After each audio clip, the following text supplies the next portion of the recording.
Seperti yang sudah saya jelaskan kemarin perihal tentang ibadah haji ini, kita sudah menjelaskan maksudnya dalam proses ibadah haji ada 3 jenis tawaf. Yang pertama ada namanya tawaf kudu, yang kedua ada namanya tawaf ifadah, kemudian yang ketiga ada namanya tawaf wada atau tawaf perpisahan. طيب الآن سندخل إلى الكعبة المشرفة ونريد أن نعرف أجزاء الكعبة. Kita sekarang alhamdulillah sudah sampai di Mekah dan kita masuk ke Ka'bah. Kita sudah melihat Ka'bah di depan kita dan kita ingin tahu Ka'bah itu ada apa saja bagian-bagian di dalam Ka'bah itu. طبعا الكعبة فيها 4 أركان. الركن الأول ركن الحجر الأسود الذي فيه الحجر الأسود. Seperti yang kita tahu, Ka'bah itu bentuknya adalah segi 4 dan tiap pojoknya itu mempunyai nama sendiri-sendiri. Yang pertama namanya pojok yang pertama namanya Rukun Hajar Aswad, di mana Hajar Aswad berada. ركن الحجر الأسود هذا بينه وبين باب الكعبة شيء في الوسط اسمه الملتزم.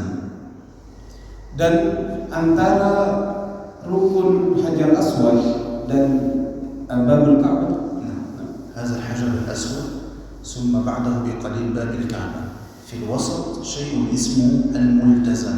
Jadi antara Rukun Hajar Aswad dan pintu dari Ka'bah, di tengah-tengahnya itu, di antara Rukun Hajar Aswad dan pintu Ka'bah itu tempat namanya Multazam. معنى ملتزم يعني الحبيب صلى الله عليه وآله وسلم التزمه بصدره الشريف صلى الله عليه وسلم وقبله ووضع خده عليه. Kenapa kemudian itu disebut multazam? Karena baginda Nabi Muhammad SAW kemudian biasanya ketika sampai di tempat itu meletakkan daripada dada beliau, menempelkan dada beliau kepada multazam itu, pada tempat multazam itu, dan kemudian beliau meletakkan pipi beliau kepada multazam itu, menempelkannya. فأنت أول ما تبدأ بالطواف تدخل إلى الحجر الأسود مباشرة ومن عنده يبدأ الطواف. Maka ketika kita ingin memulai tawaf itu dimulai, titik pertamanya adalah yang searah dengan Rukun Hajar Aswad, dimulai titik pertamanya. فإذا قبلت الحجر الأسود تأتي إلى الملتزم وتدعو لأن الدعاء في هذا المكان مستجاب. Maka andaikan kita diberikan kemudahan untuk bisa mencium daripada Hajar Aswad, jangan langsung pergi, maka kita bergeser sedikit ke arah multazam itu dan kita melakukan sebagaimana baginda Nabi meletakkan dadanya, menempelkannya dan berdoa di tempat itu, karena multazam itu adalah salah satu tempat yang mustajab. ففي الطواف الكعبة عن يسارك ثم بدأنا بالحجر الأسود قبلناه ثم جئنا إلى الملتزم وتدعو وعند باب الكعبة المشرفة وتدعو. Maka ketika kita ingin tawaf, maka kita jadikan Ka'bah itu di arah kiri kita. Jadi jalannya itu begitu, dari arah kiri. Maka setiap kita bertemu dengan multazam ataupun kita bertemu dengan pintunya Ka'bah itu, kita disunahkan untuk berdoa. طيب. ثم تبدأ في الطواف فتأتي إلى الركن الثاني في الكعبة، الجدار الثاني في الكعبة، وهو الركن العراقي، يعني لا يسن أن تلتزمه ولا تلمسه لأن الحبيب صلى الله عليه وسلم لم يلتزمه ولم يلمسه. Adapun kemudian setelah kita mulai berputar mengelilingi Ka'bah itu, setelah kita memulai dari Rukun Hajar Aswad, di pojok yang kedua kita akan bertemu dengan namanya Rukun Iraqi, Rukun negara Irak. Maka di Rukun Iraqi ini tidak ada sesuatu yang bisa kita lakukan karena Nabi Muhammad tidak mencontohkan apa-apa ketika kita melewati Rukun Iraqi. وتكمل الطواف فستأتي إلى الركن الثالث في الكعبة وهو الركن الشامي، أيضا لا تلتزمه ولا تقبله لأن الحبيب صلى الله عليه وآله لم يفعل معه شيء. Kemudian kita terus berputar sampai ketemu pojok berikutnya, rukun berikutnya yang kemudian diberi nama dengan Rukun Syami. Rukun Syami artinya rukun negara Syam. Begitu juga di Rukun Syami ini kita tidak melakukan apa-apa karena baginda Nabi tidak melakukan apa-apa ketika melewati Rukun Syami. من الركن العراقي الثاني إلى الركن الشامي هناك الحجر إسماعيل جدار صغير هكذا. هذا الحجر كان من الكعبة، ولكن قريش لما النفقة لم تكون مكتملة معهم جعلوا الحجر خارج البيت، فلذلك الحبيب صلى الله عليه وسلم لم يقبل الركن العراقي ولا الركن الشامي لأنهما ليس من الكعبة.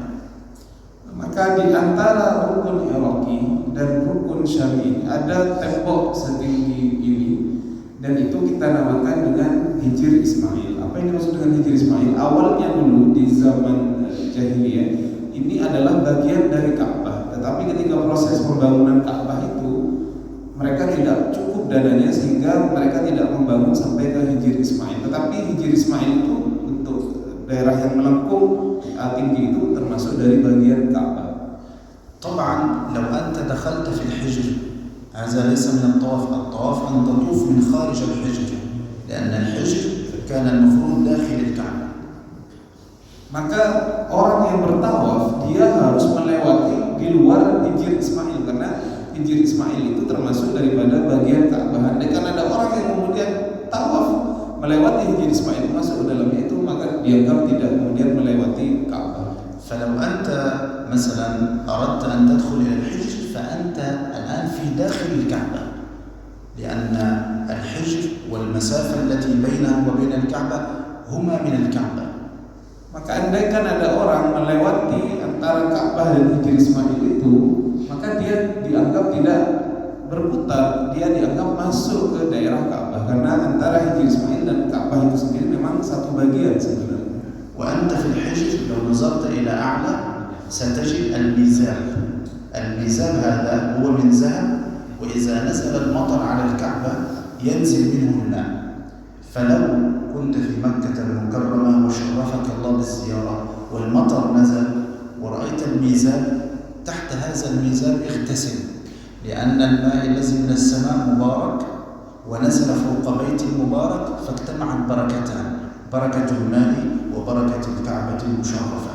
Maka di Hijr Ismail ini kalau Anda melihat ke atas Ka'bah, itu Anda akan melihat sebuah mizab. Mizab itu adalah sebuah pancuran yang terbuat dari emas, dan itu biasanya akan mengalir air ketika Makkah hujan. Itu menjadi pancuran air. Maka kalau Anda dianugerahi nanti misalkan pergi ke Ka'bah kemudian hujan dan dari mizab itu terpancur air, maka berdirilah di bawahnya dan mandi di bawahnya. Kenapa? Karena air itu terkumpul di dalamnya dua kebarokahan. Yang pertama adalah barokah daripada Ka'bah itu sendiri, yang kedua adalah kebarokahan daripada air hujan itu sendiri. عند هذا الميزاب الدعاء المستجاب. Maka ketika Anda berada di bawah mizab itu termasuk daripada doa-doa yang mustajab. Itu tempat doa di mana mustajab. طيب عندي الحجر الأسود والملتزم هذا الركن الأول ثم باب الكعبة.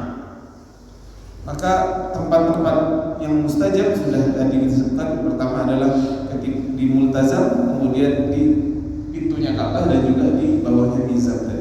بعد باب الكعبة المشرفة يوجد هناك مكان بلاط مثل هذا مختلف عن بلاط الكعبة. هذا المكان يسمى معجل إبراهيم. معجل إبراهيم يعني إبراهيم كان يضع فيه أدوات البناء ليبني الكعبة. عند هذا المعجل صلى سيدنا جبريل بالحبيب صلى الله عليه وآله وسلم، وهذا المكان لا يعرفه كثير من الناس. بعد باب الكعبة ستجد بلاط مختلف لونه مختلف عن بلاط الكعبة. هذا المكان صلى فيه النبي مع جبريل عليه السلام، فاحرص أن تقف فيه، وأن لو استطعت أن تصلي فيه فصلي فيه. Setelah pintu Ka'bah ada sebuah tehel, atau keramik yang kemudian diberi warna dengan lain. Warnanya lain daripada keramik-keramik yang ada di pelataran Masjidil Haram. Itu disebut mi'jal. Mi'jal ini adalah tempat di mana Nabi Muhammad dan Jibril sholat di situ. Dan ini adalah mi'jal. Ini banyak orang tidak tahu. Maka kalau Anda kemudian diberikan kesempatan untuk sampai ke mi'jal itu, maka sholatlah di sana, karena ini juga tempat yang mustajab. بلاط مختلف طبعا هذا لا يعرفه كثير من الناس. بلوط مختلف بعد باب الكعبة ستجد هذا المكان، احرص أن تقف فيه لأن الحبيب صلى الله عليه وآله وسلم وقف فيه، وسيدنا جبريل صلى فيه بالحبيب صلى الله عليه وسلم، صلى فيه الظهر والعصر والمغرب والعشاء في هذا المكان عندما فرضت الصلاة. Maka ada bagian di setelah pintu Ka'bah itu ada keramik yang warnanya lain yang kita sebut dengan mijal itu. Maka kalau Anda sampai di situ, Nabi Muhammad SAW dahulu dari Sayyidina Jibril pernah sholat zuhur di sana, pernah sholat asar di sana, pernah sholat maghrib di sana. Maka tempat itu adalah tempat mustajab. Kalau Anda sampai di tempat itu, laksanakan sholat dan kemudian kalau bisa berdoa kepada Allah Subhanahu wa taala. خذنا الركن الأول في الكعبة ركن الحجر، ثم ذهبنا إلى العراق، ثم إلى الشام، نأتي إلى الركن الرابع وهو الركن اليماني، وهذا يستحب أن تستلمه بيدك، تضع يدك عليها كذا ثم تقبل يدك، لا تقبله بفمك لأن الحبيب صلى الله عليه وسلم استلمه بيده وقبل يده صلى الله عليه وسلم. Baik, setelah tadi kita sudah tahu rukun Hajar Aswad, kemudian rukun Iraqi, kemudian rukun Syami, yang terakhir pojoknya namanya rukun Yamani. Nah, ketika sampai rukun Yamani ini disunahkan sebagaimana Nabi Muhammad mencontohkan kepada kita, beliau kemudian memberikan salam kepada rukun ini dengan isyarat dengan tangannya begini, tidak kemudian beliau mencium langsung rukun ini, rukun Yamani, kita beliau memberikan isyarat dengan tangannya, setelah itu mencium daripada tangannya. Maka ini yang harus kita lakukan ketika melewati rukun Yamani. إذن عرفت الأربع أركان للكعبة. طيب، استلام الحجر الأسود وباب الكعبة والملتزم إذا لم يوجد زحام. أما إذا كان هناك زحام قوي فتدعو وتسأل الله أن يكرمك بأن تلمس هذه الأشياء وأن تدعو عندها. Maka semua hal yang tadi kita bicarakan itu apabila memungkinkan. Jadi nggak boleh Anda kemudian hanya untuk berdasar-desakan untuk mencium Hajar Aswad ataupun Anda ingin menempel di multazam itu sampai membahayakan diri. Maka itu Anda lakukan kalau memang ada kesempatan dan sepi, ada longgar sedikit, itu nggak boleh kemudian berdesak-desak. Kalau memang tidak memungkinkan, maka berdoalah di tempat mana saja di dekat Ka'bah. طبعا الازدحام هذا في إيذاء للناس، أنت تدخل بقوة وتريد أن تلزق، هذا في إيذاء للناس، لا يستحب أن تفعل هذا، ولكن اصبر وإن شاء الله الأفضل أن تطوف في وقت لا زحام فيه. Maka apabila Anda memaksakan diri untuk kemudian mencium Hajar Aswad, misalkan untuk pergi ke multazam misalnya, dengan kemudian mendorong orang-orang lain, menyakiti orang-orang lain, ini tidak disunahkan oleh Nabi. Maka sunnahnya adalah kita bersabar, kita mencari tempat-tempat di mana itu agak longgar. Itu ada biasanya kalau kita memperhatikan ada agak longgar, Masjidil Haram tidak begitu padat, maka di situ kita mudah-mudahan diberikan kesempatan untuk bisa mencium Hajar Aswad ataupun pergi ke multazam dan tempat-tempat tadi. في الكعبة الشريفة يوجد جدار صغير ملتف حول الكعبة، يعني جدار طويل هكذا، يوجد جدار صغير هكذا خارج الكعبة، هذا يسمى بالشاذروان. الشاذروان هذا هو من الكعبة، يعني لو أنت جئت عند الشاذروان الذي ملتف بالكعبة والتصقت به، أنت الآن داخل الكعبة المشرفة نفسها، لأنهم لم يستطيعوا أن يكملوا بناء الكعبة فأخرجوا منها الحجر، والشاذروان أي الحجر الذي في الأسفل هذا خارج من الكعبة وملتف بها، خارج أيضا هو من داخل الكعبة.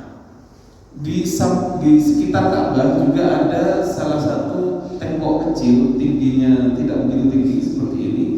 Maka itu dinamakan syadruan. Syadruan ini dulu di zaman jahiliyah juga sebenarnya bagian dari Ka'bah, tapi mereka tidak mengeluarkan Ka'bah sampai di situ karena beberapa kondisi, sehingga syadruan ini juga termasuk bagian dari Ka'bah. Sehingga kalau kita tawaf jangan sampai kita menempel pada syadruan ini, harus berada sedikit di luar syadruan sehingga tawaf kita berada di sekeliling Ka'bah.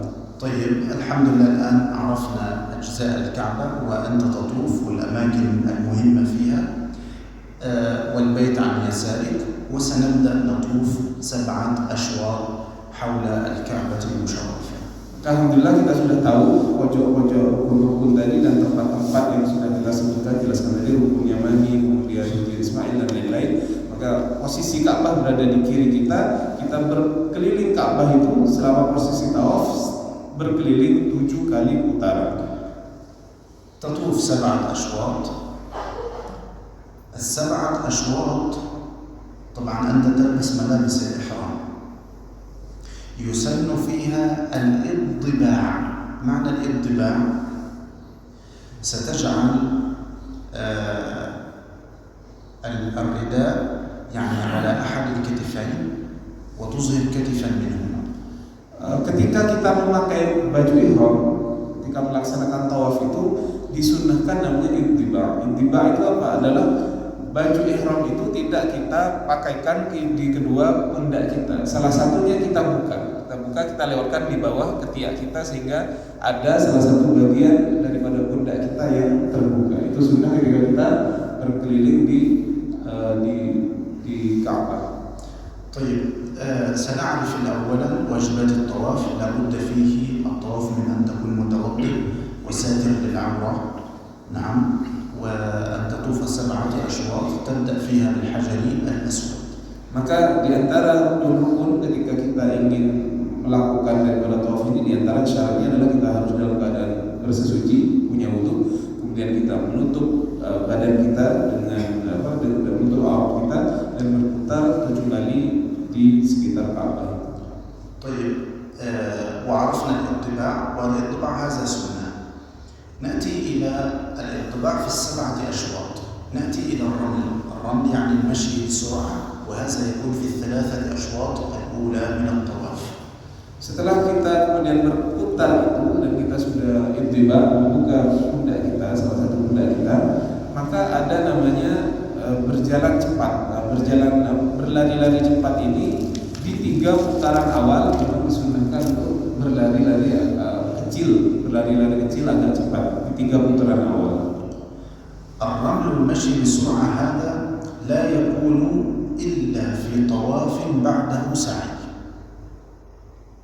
وبالتالي إما أن يكون في طواف القدوم أو في طواف الإفاضة. Maka kesunahan untuk berlari-lari kecil ketika 3 tawaf pertama ini tidak dilakukan dalam tawaf kecuali tawaf yang kita lakukan yang setelahnya ada sa'i. Maka dia kita lakukan di tawaf qudum dan tawaf ifadhah. إذن الرمل والانطباع لا يكونان في طواف الوداع، وإنما هما في طواف بعده سعي، سواء كان طواف القدوم وسعيت بعده أو طواف الإفاضة.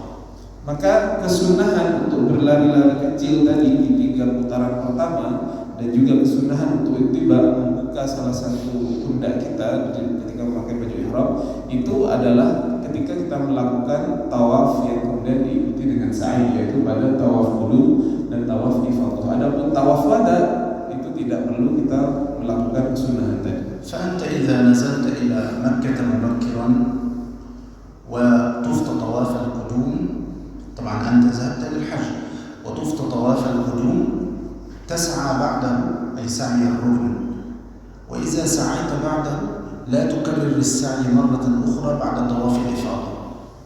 Maka ketika Anda tawaf qudum, ketika sudah kemudian berkeliling 7 kali dari Ka'bah, lakukanlah sa'i. Sa'i itu berjalan antara Safa dan Marwah. Maka setelah Anda melakukan sa'i ini sebenarnya sudah tidak ada sa'i lagi setelah itu. طبعا الدعاء المستحب وأنت في الطواف هذا ثبت في الصحيحين عن الحبيب صلى الله عليه وآله وسلم، كان أكثر دعاء الحبيب وهو في الطواف ربنا آتنا في الدنيا حسنة وفي الآخرة حسنة وقنا عذاب النار.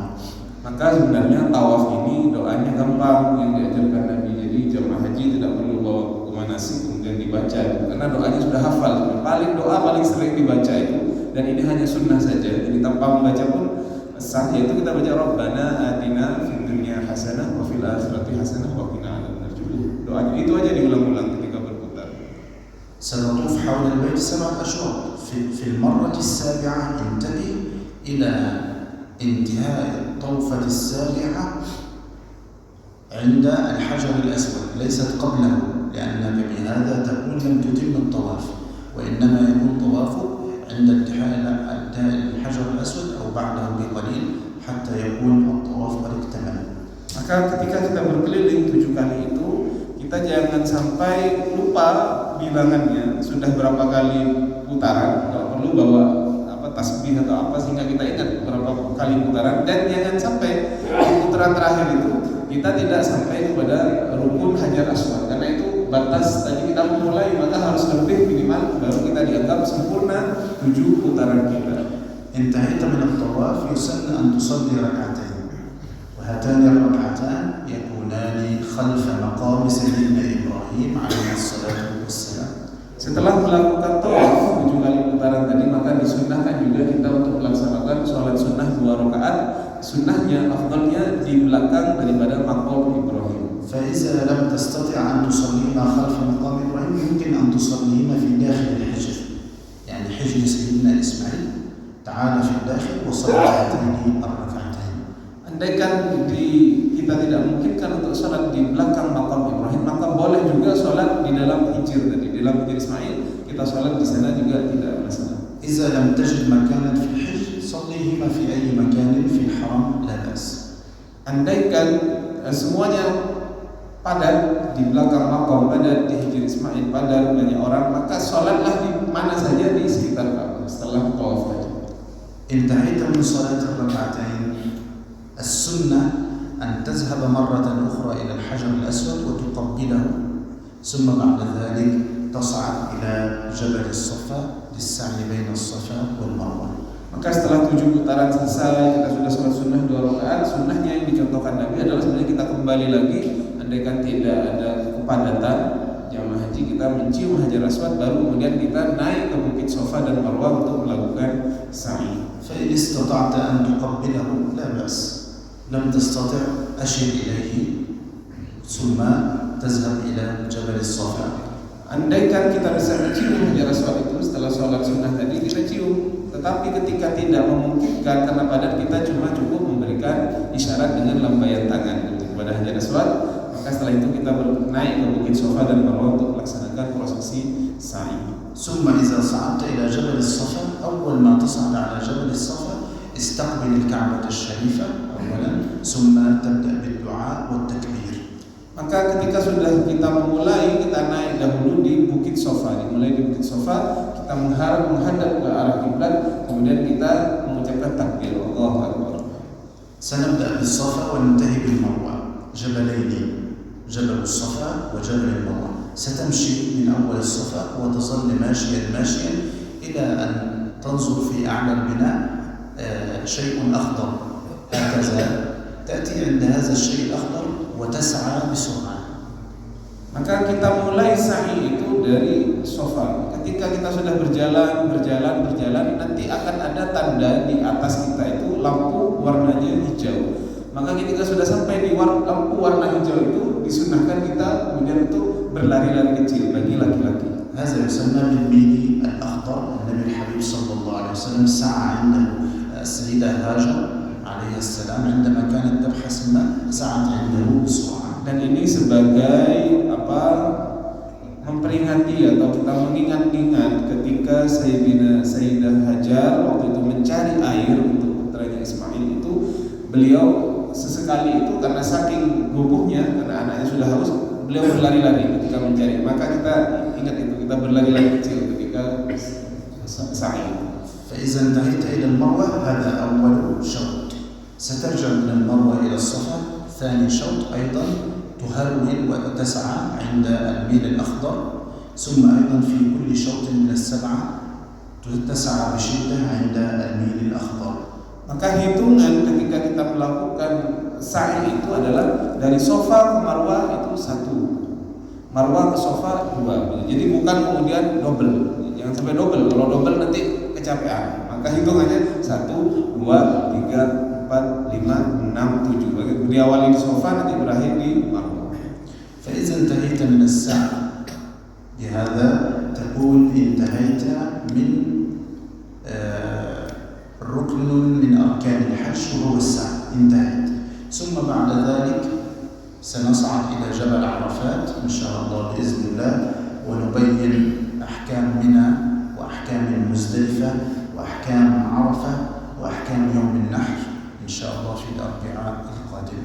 Maka setelah Anda melakukan prosesi sa'i itu, Anda sudah melaksanakan rukun, yaitu rukun sa'i dalam prosesi ibadah haji.